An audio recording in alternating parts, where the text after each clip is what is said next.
ចឹងនេះគឺជារបៀបដែលកម្មករគាត់ធ្វើដើមល្ហុងដែលខ្ពស់ឲ្យប្រែក្លាយទៅជាទៀបនិងងាយស្រួលប្រមូលផលនៅថ្ងៃក្រោយអ្នកទាំងអស់គ្នាអាចធ្វើបានដូចជាពួកគាត់មានពីរវិធីទី1គឺកាត់តដើមល្ហុងទី2គឺគ្រាវដើមល្ហុងដើម្បីបន្ទន់ឲ្យទៀបត្រេតនឹងដីនិងងាយស្រួលយកផលនៅថ្ងៃក្រោយដោយអ្នកទាំងអស់គ្នាបានឃើញជាក់ស្ដែងចឹងនេះគឺជាកម្មករពួកគាត់សុទ្ធសឹងជាអ្នកដែលចាំបាច់ត្រូវតែដាក់ជណ្ដើរឬក៏កៅអីដើម្បីប្រមូលផល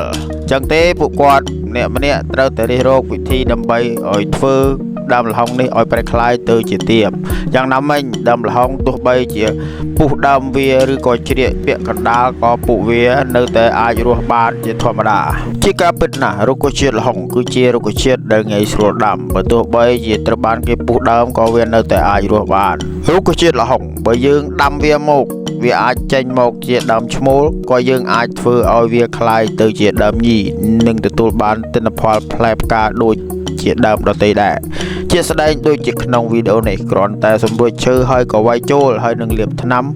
ដើមល្ហុងនោះក៏คล้ายជាប្រភេទដើមល្ហុងញីនិងទទួលបាននៅទិន្នផលផ្លែដូចជាដើមល្ហុងធម្មតាដទៃទៀត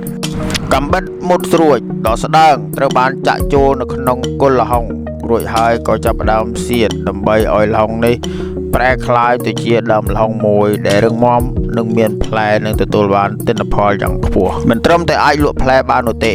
ក៏ប៉ុន្តែជ័រល្ហុងគឺត្រូវបានមានតម្លៃថ្លៃបំផុតនៅសហរដ្ឋអាមេរិកពួកគេដាំល្ហុងមិនត្រឹមតែអាចយកផ្លែទៅលក់នោះទេគឺអាចប្រមូលផលពីជ័របានគឺជ័រមានតម្លៃថ្លៃស្មើនឹងមាសនៅសហរដ្ឋអាមេរិក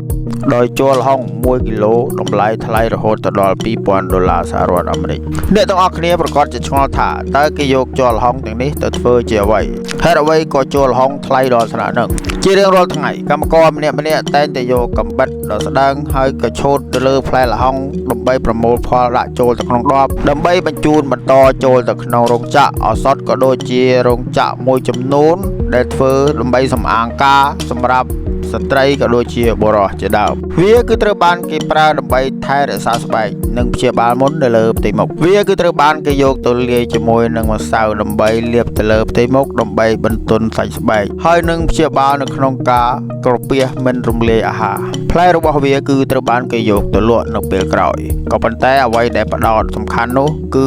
ជ័ររបស់វាមានតម្លៃទ្វេគុណរាប់រយដងឯណោះ